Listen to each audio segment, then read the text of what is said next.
अरे म्हणलं हे किरकोळ आहे, हे छोटे चोर आहेत, मोठे चोर तर आपल्या सभागृहातच आहेत. त्यांचं दूध आहे 5,000 लिटर, 1,000चं ते 5,000 करते. पण इथं बसलेले जे आहेत ना पांढरे कपडे घालून, ते 50,000चं 5 लाख लिटर करते. त्यांना जोड्याने मारलं पाहिजे म्हणलं इथं. अरे लाजा वाटल्या पाहिजे तुम्हाला. हे जे फिरतेत ना, ह्याने डाळ नसल्या सगळी करोडो लोकांच्या जीवाशी खेळतेत. हे युरिया टाकतेत, युरिया. मकेला युरिया टाकला तुम्ही, जर 2 दिवस पाणी नाही दिलं काय होतं? काय होतं? मकेला जर युरिया टाकला 2 दिवस पाणी नाही झालं, मका जळायला चालू होते. 4-5 दिवसानं तर मका खाक होते. हे युरिया दुधात मिसळतायत आणि ते आपल्या पोराबाळांना पाजतायत. त्या पोरांचं काय होत असेल सांगा. शाकाहारी जेवण करणारी लोक सगळ्यात जास्त कॅन्सरनं पीडित आहेत महाराष्ट्रामध्ये. शाकाहारी लोक, त्यांना सगळ्यात जास्त कॅन्सर झालाय. त्याचं उदाहरण शिरोळ तालुक्यामध्ये आहे. इकडं शेतात गेलं केमिकल, ककडीला आज एवढी असत्या, उद्या एवढी, परवा एवढी, तेरवा एवढी, गेली मार्केटमध्ये. पण काय प्रकार आहे? वांग जेवढं स्मार्ट दिसतंय घेऊ नका. काय काय दूध संघाचं दूध कमी आलंय, त्याने तर गेटवर माणसं ठेवली, आज कोणाला येऊ देत नाही का? म्हणून मी मागणी केली सभागृहामध्ये, यांचं अकाउंट चेक करा, यांच्या दूध संघाचा रेकॉर्ड चेक करा. 4 लाखाचं 1 लाख झाला असेल तर हा त्यातला आरोपी नंबर 1 आहे. ह्याला पहिला जेलमध्ये टाका. बाय प्रोडक्ट कुठले कुठले चालू होते आणि आता बाय प्रोडक्ट कमी झालेत. आमच्या जिल्ह्यात तर एका मोठ्या टाक्याचं बाय प्रोडक्ट बंद झालेत. मी म्हटलं ह्याला पहिला बेड्या घालून आत टाका. नाव घेत नाही मी, पहिला टाका. नालायक पण आहे ना. अरे आमची म्हस दिवसभर आमची आहे, त्याला खायला घालत्या मक्का, कडबा, पेंड. मसर बी तेवढी नाहीत, गाया बी तेवढ्या नाहीत की कुठं काय रेड्याला दूध निघायला लागलं का? म्हणजे हे नालायक लोक आहेत जे रुबाबात फिरतेत ना महाराष्ट्रामध्ये. हे सगळ्यांच्या वरती कारवाई झाली पाहिजे. ही यांच्यासारखाच प्रकार आहे, जेहाद्यासारखाच ही औलाद तसलीच आहे. अरे आमची हिंदू लोकच घेतात ना दूध सगळ्यात जास्त. तुम्ही कुणाला डॅमेज करायला लागलाय? अरे मगाशी फोन आला मला, इकडे येताना लिव्हर ट्रान्सप्लांट करायचं आहे. मी म्हणलं वय किती आहे? 7 वर्ष. आता 7 वर्षाचं बाळाचं लिव्हर बदला. संग्राम बाबा मला म्हटले की ते तुम्ही ऐकलंच पाहिजे. आणि मग इथं आल्याच्या नंतर मी ते ऐकलं. हे लोक बाहेरून येत आहेत, इथं हिंदू मुसलमान करतायत. तर आता तुम्ही सांगा, आम्ही हिंदू मुसलमान करण्यासाठी आलोय का? जोरात बोला, आलोय का? ही घटना किरकोळ आहे का? घटना किरकोळ आहे? जरा जोरात बोला. ही घटना किरकोळ नाही. ते म्हणतात की कायद्याचं यांना ज्ञान नाही, की तुम्ही पीडित मुलीच्या घरी जाता कामा नये, पीडित घराचं नाव लोकांना माहीत होईल. अरे बाबांनो, पीडित मुलीच्या वडिलाचं आपण जोरदार टाळ्या वाजवून आभार व्यक्त केले पाहिजेत. आमचे मीडियाचे मित्र पण होते, त्याने म्हटलं तुम्ही घेऊ नका. त्यांनी आमची विनंती मान्य केली. आमच्यासोबत अनेक सहकारी मित्र होते, त्यांनाही म्हटलं तुम्ही येऊ नका. आम्ही जाऊन त्यांच्याशी चर्चा केली. चर्चा केल्याच्या नंतर मुलीचे वडील आणि आई काय म्हणतायत की माझ्या मुलीवरती जो बाका प्रसंग आलाय तो आमच्या दुसऱ्या कुठल्याही मुलीवरती येता कामा नये, म्हणून या गोष्टीला वाचा फुटली पाहिजे.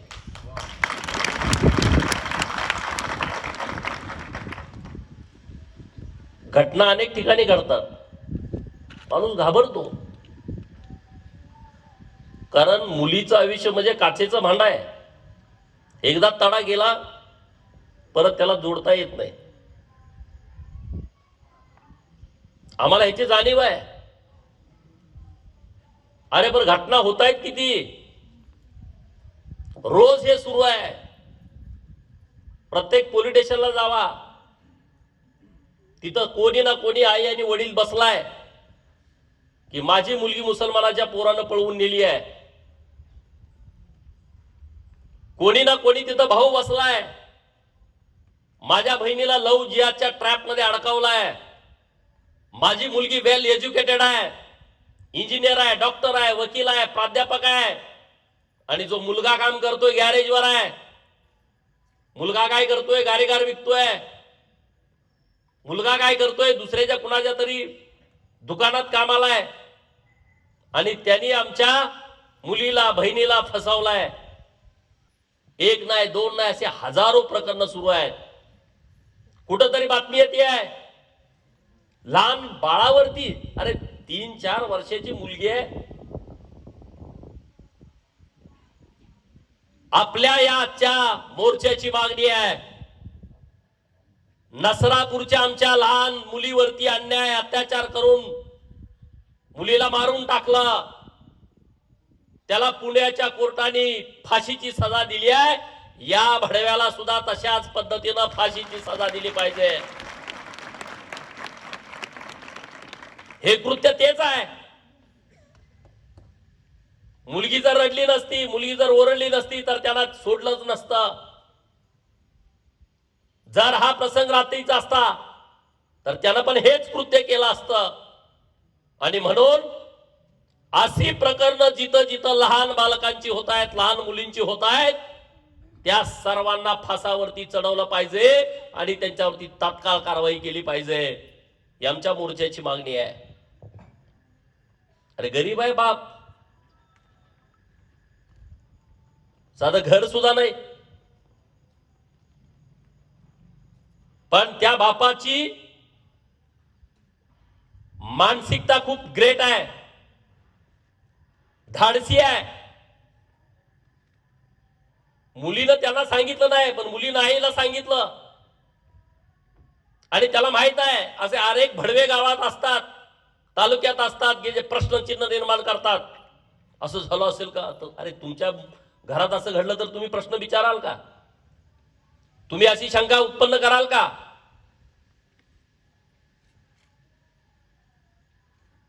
आणि म्हणून त्या मुलीचा व्हिडिओ पण त्यांनी तयार करून ठेवला. नको वाटतंय ऐकायला. मुलीच्या लग्नाचं वय 18 वर्ष आहे, मुलाच्या लग्नाचं वय 21 वर्ष आहे. हे कुणाला? ज्यांनी घरातनं लग्न ठरवलंय त्यांना. आम्ही मागणी अशी केली आहे आमदारांनी की जर कोणी प्रेम प्रकरण करणार असेल आणि त्या प्रेम प्रकरणामध्ये आई आणि वडिलांची संमती नसेल तर मुलीचं वय 21 वर्ष करावं आणि मुलाचं वय 24 वर्ष करावं, अशी मागणी तिथे केलेली आहे.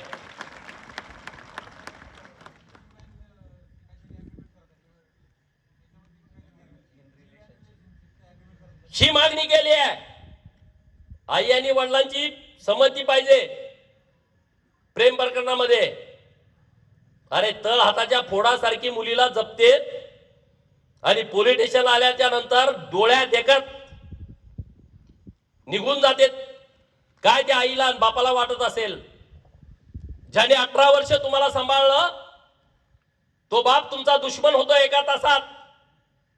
कुठं जर ते वडापाव देतोय, पिझ्झा देतोय, कुणा तर उसनं पैसे घेऊन काहीतरी एखादा दुसरा गिफ्ट देतोय वाढदिवसाला, काय माझा वडील असंच केलं, लगेच चालू झालं. अरे असं नका करू.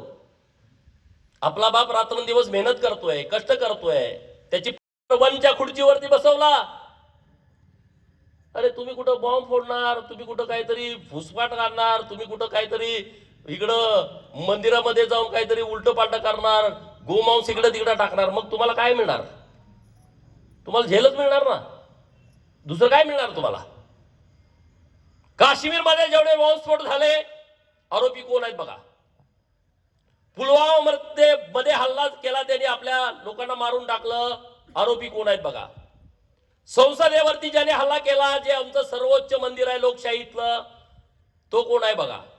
पुण्यामध्ये जर्मन बेकरीचा बॉम्बस्फोट झाला, कोण आहे बघा.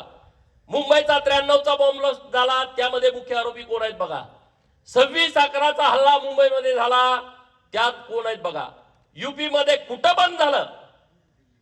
दिल्लीमध्ये झालं, मेट्रोमध्ये झालं. कुणाची नाव आहेत?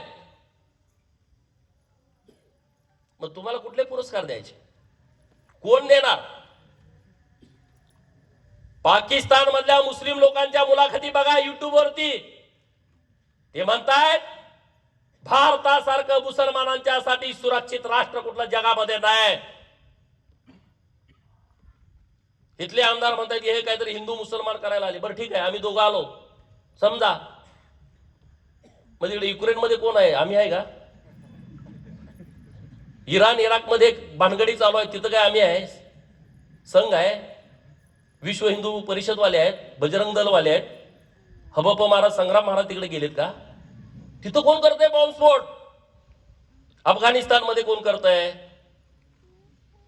कोण करतंय? हे लपडे सगळे.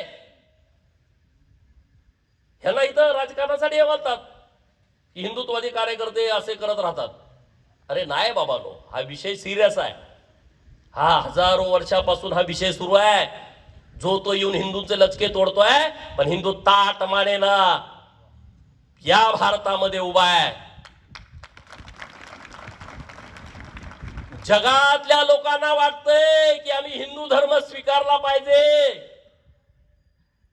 हरे कृष्ण हरे राम म्हणणारे किती लोक आता जगात आहेत बघा. ती सगळी गोरी लोक आहेत, त्यांना हिंदी बोलायला येत नाही, पण ते हरे कृष्ण हरे राम म्हणतायत, नाचतायत, गातायत. ते म्हणतायत हिंदू सारखा धर्म नाही आहे. बाहेरच्या पोरी आता इकडे आपल्या पोरांच्या बरोबर लग्न करतायत. ते आपलं लग्नाचे कार्यक्रम बघितले का ती एकदम ती पाहुणी बिवणी इडी होते, त्यांना काही कळतच नाही. इकडं वाजंत्री वाजवतोय, तिकडं कोणतरी किळी घेऊन येतोय मामा, तिकडं गची ढोल चालू आहे, तिकडं लेझिम वाला चालू आहे, इकडं हलग्याचा खडखड खडखड, त्याला काय कळलं नेमकं काय चाललंय. इकडं मारुतीच्या पाया पडाय कोण जातंय, इकडं महादेवाच्या पाया पडायला जातंय कोण काय. म्हणजे त्याला इतकं आनंद होतोय, ते एकदम उत्साहित होत आहेत लोक. म्हणजे इतकं हिंदूंचं एक वेगळं महत्व आहे. हिंदू लोकांची कधी अशी भावना होत नाही दुसऱ्याचं घर जळावं, त्याचं नुकसान व्हावं, आम्हाला फायदा व्हावा, ही भावना होत नाही.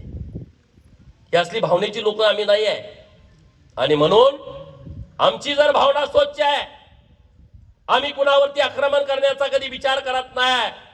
जर कोणी आमच्यावरती अशा पद्धतीने हल्ला करणार असेल तर त्याला ठोसल्याशिवाय आम्ही राहणार नाही, ही आमची भूमिका आहे. कायदा कायद्याचं काम करेल. तुम्ही बघितलं डॉक्टर मुलीनं आत्महत्या केली मागच्या 3-4 महिन्यापूर्वी मुंबईमध्ये. डॉक्टर मुलीनं, एमडी पोरगी, एका मुस्लिम पोराबरोबर दोस्ती झाली, प्रेमात पडली. तिच्या सगळ्या मैत्रिणी म्हणायच्या तिला, सगळ्या डॉक्टर मुली, त्या म्हणायच्या तुला आम्हाला फ्रीज मध्ये बघायचं नाही. सगळ्या मुली म्हणायच्या तिला. पण ती म्हणा हमारा ऐसा नहीं है, अब्दुल वैसा नहीं है, अब्दुल अलग है, मेरा अब्दुल अलग है. आणि मग आई वडील ते म्हणत आपण मॉलमध्ये काहीतरी घ्यायला जायचंय, चल. ते म्हणले नाही तुम्ही जावा, मी जरा घरातच थांबते. आई वडील भाऊ खाली गेले, तासा 2 तासानं आले. दरवाजा बेल वाजवली वाजवली वाजवली, बेल उघडली नाही, दरवाजा उघडला नाही बेल वाजवून पण. आणि मग पोलिसांना त्यांनी फोन केला, पोलीस आले, दरवाजा मोडून काढला तर ती पंख्याला पोरगी लटकत होती. बाजूला 6 पानाचं तिनं पत्र लिहून ठेवलं होतं. आणि त्यामध्ये तिनं लिहिलं की माझ्या मैत्रिणी मला म्हणत होत्या की तुला फ्रीजमध्ये आम्हाला बघायला आवडणार नाही, परंतु मला हे सांगता येत नव्हतं. माझा छळ गेल्या 2 वर्षापासून सुरू होता आणि मला आज ना उद्या फ्रीजमध्ये जावं लागणार आहे. ही माझी मानसिकता असल्यामुळं मी आत्महत्या करते. वेल एज्युकेटेड पोरगी, डॉक्टर पोरगी. आपल्या गावाच्या लोकांना वाटतं अरे काय इकडे चाललंय तिकडे चाललंय. आता तमाम नाभिकां समाजाच्या बाजूने आम्ही सगळे आहोत. आमच्या हिंदू सभेची आजची ही मागणी आहे, त्यांना आयडेंटिटी कार्ड द्या. तो नाभिकच असला पाहिजे, तो महाराष्ट्रातला असला पाहिजे, बाहेरच्या राज्यातला पण चालेल, पण तो नाभिकच असला पाहिजे. आणि त्यालाच तुम्ही दुकानाचं लायसन दिलं पाहिजे. हे नाही चालणार. आपण लक्ष घातलं पाहिजे या सगळ्या विषयामध्ये. आपल्या परिसरामध्ये हिंदुत्ववादी कार्यकर्ते काम करतायत. आई आणि वडील काय म्हटले की ह्या पोराने आम्हाला जे सहकार्य केलंय ते आम्ही आयुष्यभर विसरू शकत नाही. ही भावना त्या बापाची होती, ही भावना त्या आईची होती. ही पोरं आली आणि याने आम्हाला आधार दिला. पोलिसांच्याकडे आम्ही गेलो, पोलिसांनी आमची तक्रार लिहून घेतली, नोंदवून घेतली. पोलिसांनी आम्हाला परत मेडिकल करायला ससून रुग्णालयाला पुण्याला पाठवला आणि त्याला अरेस्ट करून टाकला. हे एक प्रकरण नाही बाबांनो. मागच्या 7-8 महिन्यापूर्वी यवतमध्ये तुमच्या बाजूला छत्रपती शिवाजी महाराजांचा पुतळा एका झिहाजानं मोडून तोडून टाकला. कसं काय चालतं? कसं काय आपण सहन करतोय? छत्रपती शिवाजी महाराजांची मूर्ती तोडफोड करून टाकली. तिथं जेव्हा मोर्चा काढला तेव्हा त्या पोरांच्या वरतीच काही लोकांनी गुन्हे दाखल करायला लावले. 200-300 पोरं, गावात तरुण पोरगाच नव्हता. पुणे जिल्ह्यातल्या भिगवण मध्ये 12 वर्षाची मुलगी असल्यापासून तिला प्रेमाच्या जाळ्यात पाडून तिचं लग्न 22 तारखेला आहे. तिला बाप नाही, आई एकटी आहे, भाऊ छोटा आहे. इकडून तिकडून उचलून लग्नाची तयारी केली आहे. बाजारामध्ये लग्नाचं साहित्य घ्यायला गेले आई आणि पोरगी आणि बाजारातनं तिला पळवून घेऊन गेलेले आहेत. अन्नपूर्णा मातेचं मंदिर मुळशीला, पुणे जिल्ह्यातलं मी सांगतोय तुम्हाला, अन्नपूर्णा मातेच्या मंदिरामध्ये चांद शेख नावाचा जिहादी जातो आहे. तिथं मूर्तीवरती दुष्कृत्य करतोय. त्याचं सीसीटीव्ही फुटेज व्हायरल होत आहे. हे कसं काय आपण सहन करतोय? हे तुम्हाला चेक करतायत. हे एका दोघांचं काम नसतं. परत ते म्हणतात हे दारुडा आहे, यवतमध्ये म्हणतात तो दारुडा आहे. परत कोणतर म्हणतं हे मानसिक, ह्याचं संतुलन ठीक नाही, ह्याचं मानसिक संतुलन ठीक नाही, ह्यो दारुडा आहे. मग हा शेण का खात नाही? जेवण कसं खातोय? दारुडा आहे तर त्याला छत्रपती शिवाजी महाराजांची मूर्ती कळत नाही, त्याला अन्नपूर्णा मातेचं मंदिर कळत नाही, महादेवाचं मंदिर त्याला कळत नाही. महादेवाच्या मंदिराच्या समोर नंदीचं शिंग कापायचं, कान कापायचं हे कसं काय कळतंय त्याला? हे मोठं षडयंत्र आहे मित्रांनो, नीट समजून घ्या. जगाची लोकसंख्या 800 कोटी आहे. त्यात 200 कोटी ख्रिश्चन आहेत, 190 कोटी मुसलमान आहेत, 110 ते 20 कोटी हिंदू आहेत. नंबर 1 ख्रिश्चन आहे, तरी सुद्धा तो म्हणतोय हिंदूंचं धर्मांतरण झालं पाहिजे. नंबर 2 ला मुसलमान आहे, 190 कोटी, तरी पण तो म्हणतोय हिंदूंचं धर्मांतरण झालं पाहिजे. हिंदूला असं कधी वाटत नाही की दुसऱ्याने कुणीतरी आमच्या धर्मात जबरदस्तीने यावं.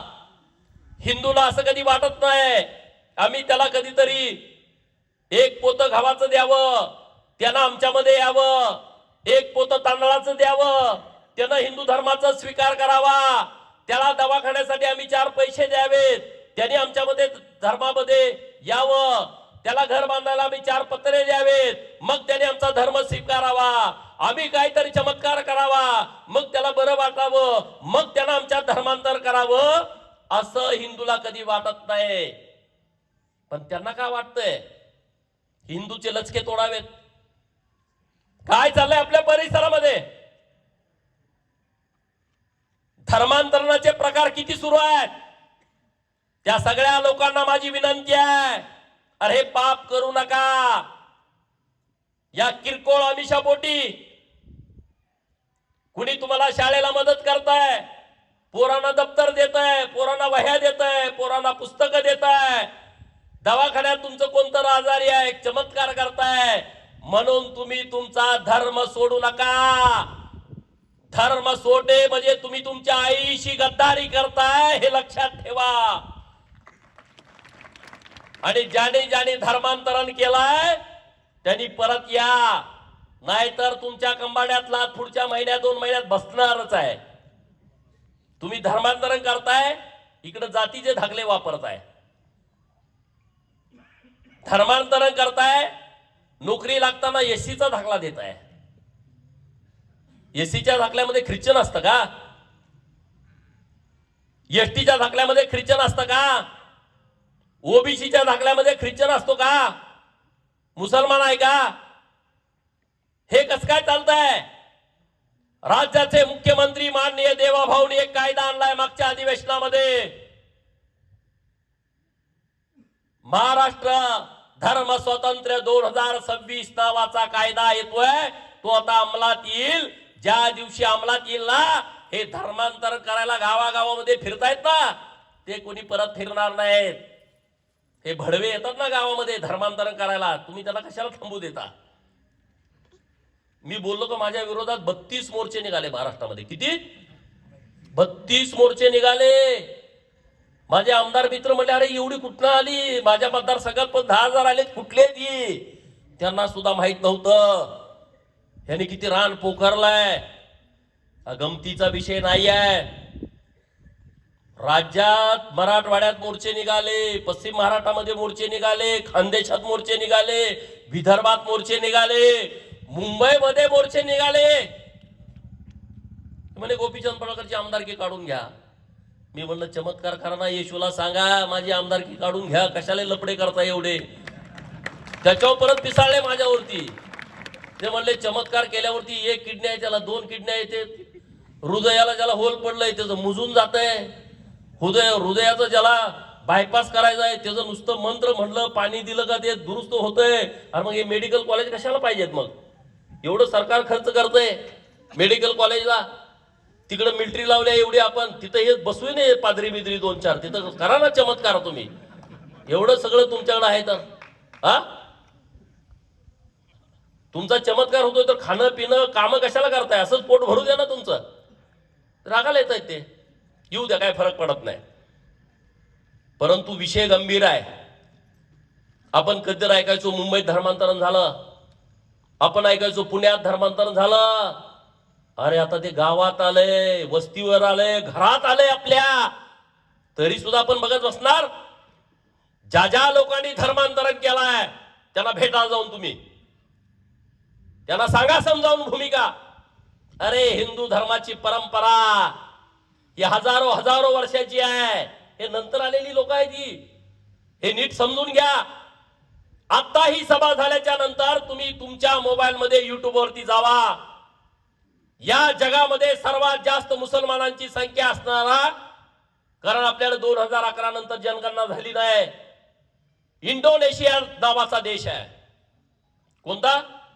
इंडोनेशिया नावाचा देश आहे. त्या देशाची मुसलमानांची संख्या आहे 23 कोटी. पाकिस्तानची लोकसंख्या मुसलमानांची आहे 22 कोटी. 2011च्या जनगणनेनं भारताची लोकसंख्या मुसलमानांची आहे 20 कोटी. 2021 ला कोरोना होता, त्यामुळं आपली जनगणना झाली नाही. ती पुढच्या वर्षी होणार आहे. आणि पुढच्या वर्षी जनगणना झाल्याच्या नंतर मला वाटतंय इंडोनेशिया सुद्धा मागं पडेल. यांची संख्या भारताची जगात मुसलमानांची संख्या नंबर 1 ला येईल. बघा हे विषय सिरियस आहे. मी तुम्हाला काय मुद्दा सांगत होतो, इंडोनेशिया हा जो मुसलमानांचा देश आहे, तिकडं नरेंद्र मोदी साहेब दौऱ्याला गेले होते. युट्यूब वरती सर्च करा. त्या इंडोनेशियाचे पंतप्रधान ते काय म्हणतायत? त्यांच्या भाषणाच्या सुरुवातीलाच म्हणतायत ओम शांती शांती ओम. कोण म्हणताय? संग्राम महाराज तर म्हणतेत, गोपीचंद म्हणतोय, तुम्ही म्हणताय. इंडोनेशिया मताच्या घाणेरड्या राजकारणासाठी लोकप्रतिनिधीनं किती खाली जावं याला पण एक मर्यादा असते. हे जे प्रकरण घडलंय ते माणुसकीला काळिंबा फासणारी घटना आपल्या गावामध्ये घडली आहे. तुम्हा सर्वांचं मी आभार व्यक्त करतो की तुम्ही सर्वजण ज्या पद्धतीनं संघटित झालाय. सिंगे गावातले सर्व तरुण मंडळी, वडीलधारी मंडळी, माता भगिनी, ते कौतुकास्पद आहे. आणि आज तुम्ही ह्या गावात एकत्रित झालाय, तो आदर्श घेऊन पुणे ग्रामीण जिल्ह्यातल्या प्रत्येक गावागावातला हिंदू समाज एकत्रित येणार आहे.